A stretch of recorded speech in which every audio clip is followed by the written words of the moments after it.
देखो बेटा, last class में मैंने आपको बताया कूलम्स लॉ के बारे में। कूलम्स लॉ में बात कर रहे थे कूलम्स कांस्टेंट की, और कूलम्स कांस्टेंट में एक वर्ड आया था जब मैं मान बता रहा था k बराबर 1/4 पाई एप्सिलॉन नॉट। तो यहाँ पे जो एप्सिलॉन नॉट की बात आई थी वो ये बताता है कि यहाँ पर बल कितना लगेगा दोनों आवेशों के मध्य, कितनी तुलना की जाए कि वहां पर दोनों आवेशों के मध्य कहाँ बल ज्यादा लगता है, निर्वात में ज्यादा लगता है या किसी अन्य माध्यम में ज्यादा लगता है। तो यहाँ पे एप्सिलॉन नॉट को नाम दिया था मैंने निर्वात या वायु की विद्युतशीलता, निर्वात की विद्युतशीलता।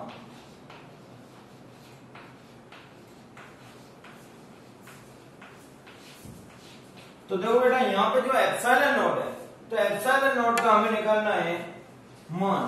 तो यहाँ पे देखो बेटा, मैं आपको बता रहा हूँ वीडियो नंबर 10, ये जो मेरी क्लास है वो 10 नंबर की है। तो यहाँ पे देखो निर्वात की विद्युतशीलता के बारे में हम पढ़ेंगे। तो पहला मैं बता रहा हूँ यहाँ पे एप्सिलॉन नॉट का मात्रक क्या होता है,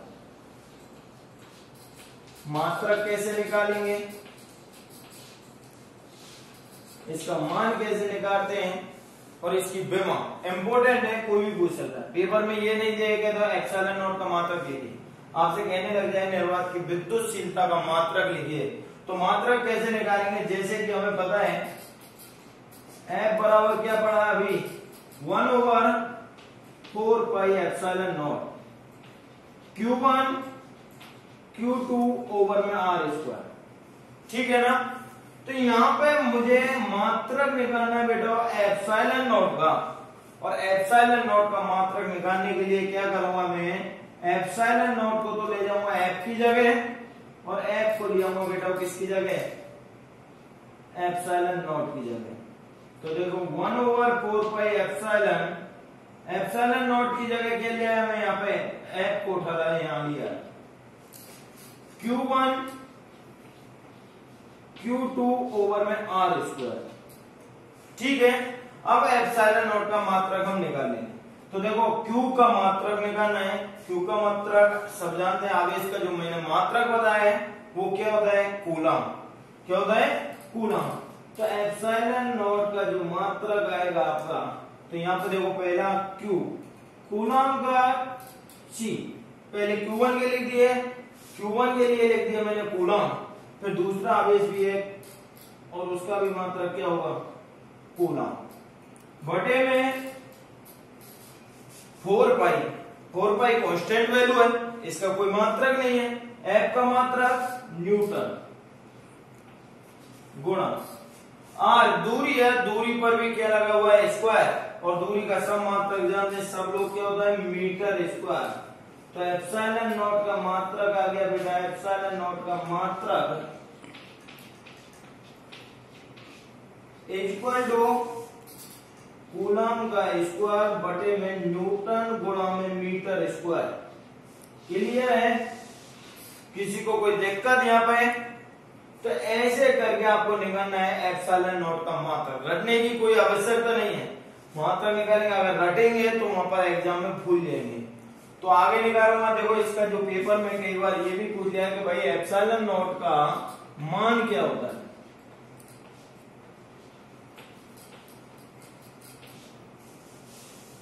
मान कैसे निकालेंगे, तो देखो मैंने आपको एक जगह ये लिखाया है कि K बराबर होता है 1/4 पाई एप्सिलॉन नॉट, और एप्सिलॉन नॉट का मान निकालने के लिए मैं देखो K की जगह तो एप्सिलॉन नॉट को ले जाता हूं,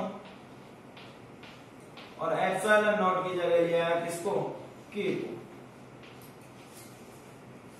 अब मान निकाल रहे हैं, तो देखो सब जानते हैं बेटा 4 पाई का मान सब लोग जानते हैं 3.14, ठीक है, इनटू में K का मान मैंने अभी लिखाया था कूलम लॉ में, लास्ट में बताया था कि ये होता है कूलम नियतांक, और कूलम नियतांक में मैंने K का मान क्या लिखाया है, 9 गुणा 10⁹। ठीक है। तो epsilon not is equal to, इसको हल करेंगे तो इसका जो मान निकल के आता है वो आता है बेटा वो 8.85 गुणा 10 की घात -12। एप्सिलॉन नॉट का मान ही हो गया। मान के पीछे क्या लगाते हैं उसका मात्रा, किसमें मेजर किया है तो मात्रा के तुम्हारा कितना कूलम स्क्वायर बटे में न्यूटन मीटर स्क्वायर। ये हो गया इसका क्या मान। क्लियर है ना। ये देखो ये भी रखने की जरूरत नहीं है, ऐसे करके किसका मान निकालेंगे एप्सिलॉन नॉट का। ठीक है ना। आगे कोई दिक्कत। अब इसका देखो यहाँ पे मात्रक निकाल लिया मैंने, मान निकाल लिया और आगे निकालेंगे इसकी विमा। विमा भी पूछ ली जाती है कभी कभी पेपर में। तो देखो आगे मैं विमा निकालना बता रहा हूं कि विमा कैसे निकालेंगे।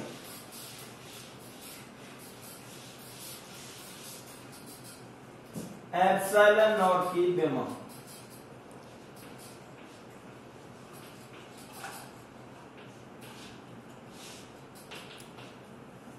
जैसे कि हमें पता है कि जो हमने एप्सिलॉन नॉट का मात्रक निकाला है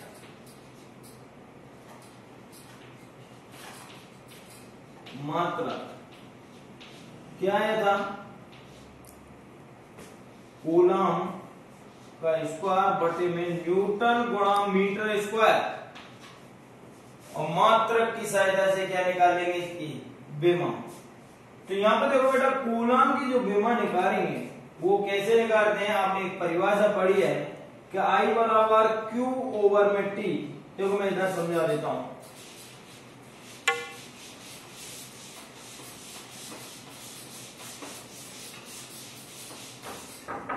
I बराबर Q ओवर में T।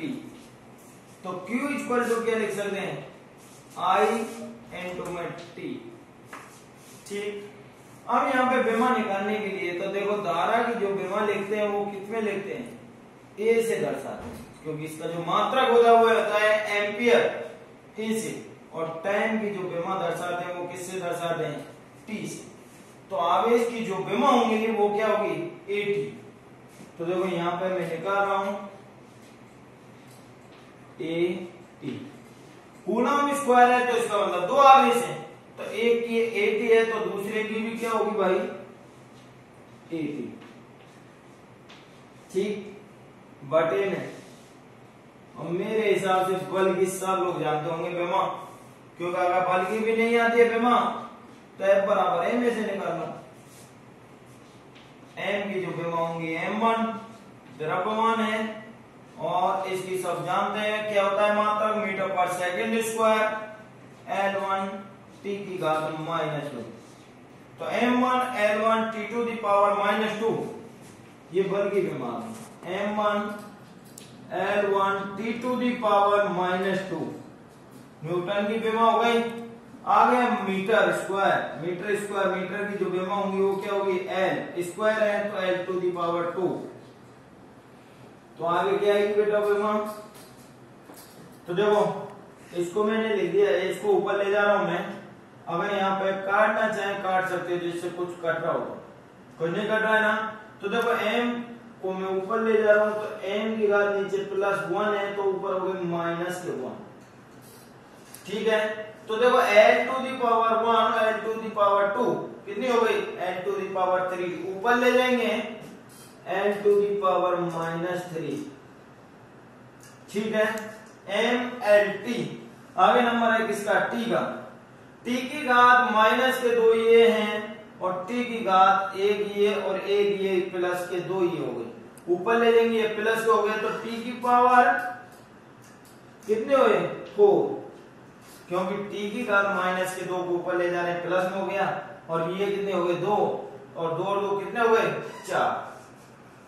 आगे बस क्या बचा है तुम्हारे पास A और 1 एम्पियर ये लिखा हुआ है, एक बार यहाँ पे लिखा हुआ है तो 1 और 1 कितने हो गए गुणा में घातें जुड़ जाती हैं A टू दी पावर 2। कोई चीज राशि रह तो नहीं गई।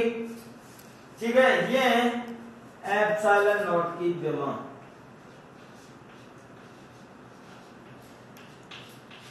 ठीक है भाइयों, क्लियर है ना यहाँ तक। अब देखो इसके बारे में एक छोटी सी परिभाषा बता दे रहा हूं वो परिभाषा और देख लो।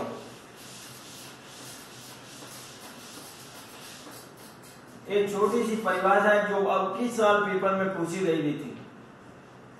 अब की बार जो एग्जाम हुआ है उसमें यह आई है परावैद्युतांक। परावैद्युतांक इसको इंग्लिश में बोलते हैं डाई इलेक्ट्रिक कांस्टेंट, और दूसरा नाम है इसे आपेक्षिक विद्युतशीलता। ये भी लिख सकते हैं, क्या लिख सकते हैं? आपेक्षिक विद्युतशीलता।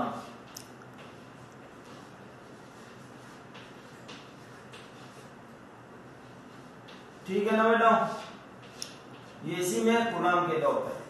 तो देखो यदि दो आवेश है जो बिंदु आवेश लिए थे, उन दोनों बिंदु आवेशों को पहले मैंने मान लिया कि निर्वात या वायु में रखें Q1 और Q2। जब ये निर्वात में रखें तो इनके मध्य जो लगने वाला आकर्षण का बल है या प्रतिकर्षण का बल है वो ये आता है कूलम के लॉ से 1/4 pi epsilon not Q1 Q2 upon R। किसके लिए मैंने रखे ये दोनों आवेश? निर्वात में। कहां पे रखे? निर्वात में। इसको दे दिया फर्स्ट इक्वेशन।